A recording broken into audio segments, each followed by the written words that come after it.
you find that the demand for water was 246 liters per capita per day. It's a very high demand. So when we brought it to the residents, they worked out a tariff system, and so they got it down to 150. Actually, now the per capita demand is less than 100 LPG, right? So if you get the water balance right, if you get the pricing right, and if you understand the rainwater and the water balance together at a community level, it's possible to make these communities water independent. So more communities that become water independent, the better for the city. Right? The question is, how can these systems be incentivized by the state is something that we'll have to look at. So this is the pipette wastewater treatment system set up by NEERI. It does a good job of gravity-based treatment that's applied to all the households. So there's the other layout called classic orbit. This is the larger one, 70 acres. They clean up their old well, this huge well, which is there, 100 to 120 truckloads of silt was removed, and then it was all put into the gardens of people. The silt was used, and then the well is now full of water. And they did a huge bunch of recharge. So actually, groundwater can give them 68 months of water. So again, gated communities are ideal places to put in place water management system if they so want, and if the residents association is strong.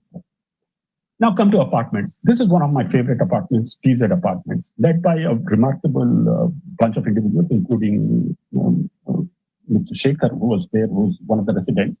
What they've done is they've put in place recharge structures, 40 recharge wells as the picture in the center, but also they have put in place a wastewater treatment system which takes it to a sand filter, activated carbon filter, an ozonizer, and an RO system.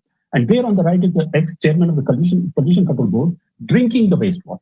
So this is the first community in India that I know of which actually takes treated wastewater, blends it with groundwater, and drinks it. Right?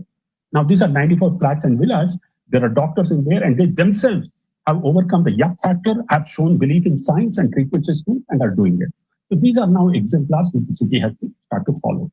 And then reviving lakes and recharge wells then becomes the norm. A whole bunch of activists in the city have been pushing both the state as well as the courts to get into the matter and start to protect lakes and tanks and clean them up.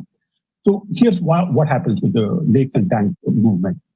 There are three major valleys in the city, and these three major valleys have a lot of tanks in them. And so one of the chain of tanks which I'm showing to you on the right is the one in the center called the Jakkur Lake, right?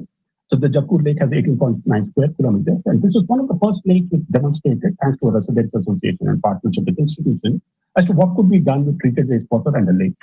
So the figure on the right tells you that there's a wastewater treatment plant, which is a 15 MLD wastewater treatment plant. Below that is a constructed wetland, and below that is the lake. And I'll show you the photograph. Now, this is how the lake looks like from upstream, where the wastewater treatment plant is, and I'm taking a photograph from the wastewater treatment plant. The treated wastewater comes into a constructed wetland, like so. This is a constructed wetland, which is about 7 acres in diameter. This constructed wetland